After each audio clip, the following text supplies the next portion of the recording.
सभी को राधे राधे, जय श्री कृष्ण। आप लोग कैसे हैं? आशा करती हूँ अच्छे होंगे, मस्त होंगे, स्वस्थ होंगे। तो आज एक मन में लाला ने ऐसा भाव दिया, पता नहीं कैसे, कि मैं एक ब्लॉग का बना के डाल देती हूँ। वैसे मैं ब्लॉग नहीं डालती हूँ, बहुत ही कम डालती हूँ, बहुत ज़्यादा, क्योंकि इतना टाइम नहीं मिल पाता। ब्लॉग क्या, बस ऐसे ही लाला ने मन में भाव लाया तो सोचा डाल देती हूँ। तो यहाँ पे मेरी पूजा सेवा सब हो गई है। और सबसे पहले प्यारे से सुंदर से श्रृंगार दर्शन करिएगा मेरे बच्चों के। ये हमारे गोपू बाबू, इनको तो आप सब जानते ही हो। देखो आज कुछ इस तरीके का श्रृंगार किया है मैंने लाला का। और यहाँ पे मेरे छोटे छोटे बाबू सब बैठे हैं, लाडली और बाकी के सब बच्चे यहाँ पे बैठे हैं। पूजा सेवा सब हो गई है, आरती वगैरह हो गई है। तो भोग में आज लाला के बच्चों के लिए दूध और मूंगफली वाली नमकीन, जो तलेमा बनाते हैं ना घर पे, वही वाली।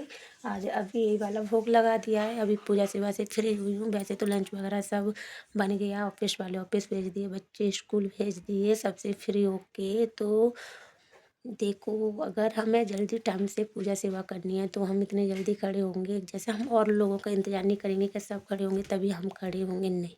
हमें अगर पूजा सेवा टाइम से करनी है, ब्रह्म मुहूर्त में करनी है, तो उसके बाद उसके लिए हमें सबसे पहले हमें खड़ा होना पड़ेगा। उसके लिए हमें, जैसे पहले मैं भी नहीं सेवा पे पूजा करती थी, इनके बारे में मैं कुछ भी नहीं जानती, लेकिन मेरे लाला की ऐसी कृपा हुई।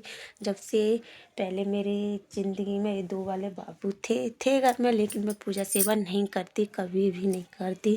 कहते हैं ना, जो प्रेमानंद महाराज जी कहते हैं, आप सब उनके प्रवचन तो सुनते ही होंगे। वो कहते हैं जब तक इनकी कृपा नहीं होगी तो हम पूजा पाठ, तो बहुत बड़ी बात है, हम इनका नाम जप भी नहीं कर सकते। जप की बात बहुत बड़ी बात है, हम दिन में एक बार इनका नाम नहीं ले सकते। जैसे हमारी महारानी, मेरी प्यारी लाडो रानी है, उनका नाम, बांके बिहारी का नाम नहीं ले पाएंगे। तो कुछ ऐसा ही मेरी ज़िंदगी में हुआ था, जब मेरे भगवान जी जो मंदिर के हैं सब थे मौजूद हमारे घर में। और जो मेरे मोहन और केशव हैं वो भी थे। लेकिन मैं पूजा सेवा कभी नहीं करती, मेरी जेठानी थी, वही जैसा करती वैसा करती, मैं कुछ नहीं करती। कभी मैंने एक तुलसी पर लोटा जल का भी नहीं चढ़ाया। ये मैं अपनी सच्चाई बता रही हूँ, जो मैं करती थी। जब से फिर लाला की कृपा ऐसी हुई कि मेरी ज़िंदगी में मेरा माधव आया, ये वाला माधव आया, उनसे मेरी ना कहानी कुछ अलग ही है। मैं क्या ही बताऊँ कि मेरी कहानी कैसी है। तो थोड़ा बहुत मेरा पूजा पाठ में मन लगा था। फिर कुछ घर में ऐसी प्रॉब्लम हो गई थी कि मैं पूजा पाठ में नहीं कर पाती थी। फिर कुछ मेरे मन में ऐसे भाव आए, मैं बहुत रोती थी, बहुत रोती। मैंने अपने पति से बोला कि मुझे राधा रानी और कान्हा जी चाहिए सेवा के लिए, मुझे चाहिए। तो मेरे पति ने बहुत मुझे समझाया कि अब की बार मैं परिक्रमा लगाने जाऊंगा तो मैं ज़रूर लेके आऊँगा, थोड़ा तसल्ली रख। लेकिन मुझे कहाँ इतनी तसल्ली थी, कहाँ मैं सेवा करती नहीं। फिर जो होता है, देखो इनके बिना तो कोई कुछ कर नहीं पाता, इनकी लाने की तो बहुत बड़ी बात है, कोई इनके बारे में सोच भी नहीं सकता।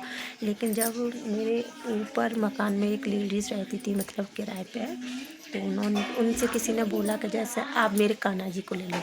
तो उन्होंने बोला कि मैं सेवा नहीं करती हूँ, मैं नहीं ले पाऊँगी। उस टाइम मैं थोड़ा बहुत करती, मतलब थोड़ा बहुत ना के बराबर, इतना सा करती। हमने बोला जो हमारे नीचे मकान मालकिन रहती है वो करती है। वैसे तो देखो, मुझे ये शब्द कहता हूँ बहुत बुरा लगता है, मकान मालकिन, लेकिन मुझे ये शब्द कहते हैं बहुत बुरा लगता है, क्योंकि मैं खुद इस शब्द तो मकान मालकिन, तो मुझे पता नहीं क्यों बहुत चढ़ा, बहुत ज़्यादा। देखो, कोई यहाँ पे मकान मालकिन नहीं है, कोई किराएदार नहीं है, सब किराएदार हैं। जो आया है उसे जाना ही है। मुझे मतलब मकान मालिक कहने में बहुत बेकार लगता है, लेकिन जो उन्होंने बोला वही मैं आपको लोगों के साथ शेयर कर रही हूँ। तो उन्होंने एक बार बोला, इग्नोर कर दिया। उन्होंने मेरे से बोला, मैंने कि जब प्रभु खुद चल के आएंगे तो मैं कौन होती हूँ मना करने वाली। तो उन मतलब मैंने उनसे बोल दिया, उन्होंने नहीं, जाके उन दीदी से बोला। 15-20 दिन बाद वो दीदी फिर आई थी, तो उन्होंने फिर डायरेक्ट मुझसे बात की। तो मैंने तुरंत बच्चे भेज दिए। बहुत उस टाइम के पल, उस दिन के पल को तो मैं शायद कभी नहीं भूल पाऊँगी, कभी भी नहीं, मतलब कभी नहीं भूल पाऊँगी उस पल को। तो जिस दिन मेरा माधव मेरी ज़िंदगी में आया था, उस दिन मेरा माधव मेरी ज़िंदगी में, लेकिन आया तो था, उसने मेरी ज़िंदगी ऐसे बदली जब उसने वो इस चीज़ का एहसास दिलाया था, पूजा पाठ का, भक्ति का, कि मतलब अब तक मेरी अब तक मैं जी रही तो किसके लिए जी रही, अब जीऊँगी तो किसके लिए। तब से मुझे जाके इस चीज़ का एहसास हुआ था कि तब से मेरा माथा, फिर उससे फिक्स 15 दिन बाद मेरी लाडो आई थी। लाडो थे 1 साल बाद मेरा गोपू आया था। ये तो मेरी खुशी के आँसू हैं कि उन्होंने मैं इस लायक समझी, कि अपनी सेवा लायक समझी। तो इनका उपकार तो मैं मरते दम तक ना भूलूँ। और बस अब तो यही प्रार्थना है कि लाला बस इतना बनाए रखना कि जब भी मेरी सांस भी छूटे तेरे चरणों में छूटे, और मुझे कुछ नहीं चाहिए, कुछ भी नहीं। तो मेरी कहानी कुछ बहुत लंबी है, तो इस वाले ब्लॉग में तो मैं सारी बात नहीं बता सकती। किसी दिन लाला की कृपा हुई तो और मैं अपनी कहानी बताऊंगी, आप लोगों को शेयर करूंगी। तब अब मैं यहाँ से ज़्यादा बोल नहीं पा रही हूँ।